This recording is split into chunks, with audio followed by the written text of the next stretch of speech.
புது மிஷினில் எரர் 6 எப்படி சால்வ் பண்ணுறது? ஃபஸ்ட்டு மிஷின் ஆன் பண்ணிக்கோங்க. இப்போது உங்களுக்கு டிஸ்பிளேயில் எரர் 6 காமிக்குது. இப்போது பெடலுக்கு ஒரு சின்னதாக ஒரு பிட்டு பேப்பர் எடுத்துக்கங்க.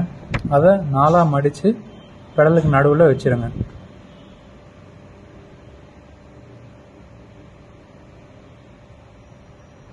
இப்போது மிஷினில் உங்களுக்கு எரர் 6 போயிடுச்சு. 2 பட்டனையும் அட்டன் டைமில் ப்ரெஸ் பண்ணுங்கள். F வந்துடும். எகெயின் ஃபஸ்ட்டு பட்டனை ப்ரெஸ் பண்ணிகிட்டே இருங்க B வர வரைக்கும். B வந்தோடனே ரைட் சைட் பட்டனை ப்ரெஸ் பண்ணி வேல்யூ வந்து 1ன்னு சேஞ்ச் பண்ணிவிட்டு சேவ் பண்ணிக்கோங்க.